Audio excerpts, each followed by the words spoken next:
ಮಂಗಳೂರು ನಗರ ದಕ್ಷಿಣ ಮಂಡಲ ಬಿಜೆಪಿ ಮತ್ತು ಜೋಡುಮಠ ರಸ್ತೆಯಲ್ಲಿರುವ ಸೇವಾಂಜಲಿ ಚಾರಿಟೇಬಲ್ ಟ್ರಸ್ಟ್ ಹಾಗೂ ಕೆಎಂಸಿ ಆಸ್ಪತ್ರೆ ಮತ್ತು ಭಾರತೀಯ ರೆಡ್ ಕ್ರಾಸ್ ಸಂಸ್ಥೆ ಇವರ ಸಹಭಾಗಿತ್ವದಲ್ಲಿ ರಕ್ತದಾನ ಶಿಬಿರ ನಡೆಯಿತು.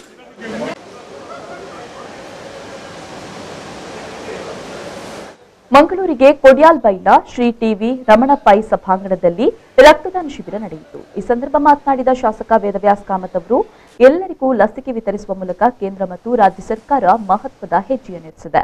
ಮುಂದಿನ ದಿನಗಳಲ್ಲಿ ರಕ್ತದ ಕೊರತೆ ಉಂಟಾಗುತ್ತೆ ಅಂತ ಆಂತರಿಕ ಸಮೀಕ್ಷೆಯಲ್ಲಿ ತಿಳಿದು ಬಂದಿದೆ. ಈ ನಿಟ್ಟಿನಲ್ಲಿ ಬೃಹತ್ ರಕ್ತದಾನ ಶಿಬಿರವನ್ನು ಹಮ್ಮಿಕೊಳ್ಳಲಾಗಿದೆ ಎಂದರು.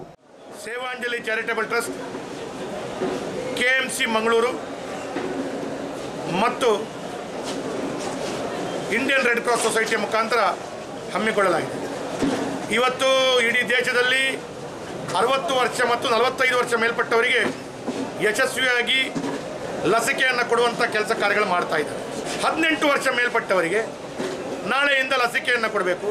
ಅದರ ಮುಖಾಂತರ ಎಲ್ಲ ಜನರಿಗೆ ಲಸಿಕೆಯನ್ನು ಕೊಡುವಂಥ ಮುಖಾಂತರ ಕೇಂದ್ರ ಸರ್ಕಾರ ಮತ್ತು ರಾಜ್ಯ ಸರ್ಕಾರ ಮಹತ್ವದ ಹೆಜ್ಜೆಯನ್ನು ಇಟ್ಟಿದೆ.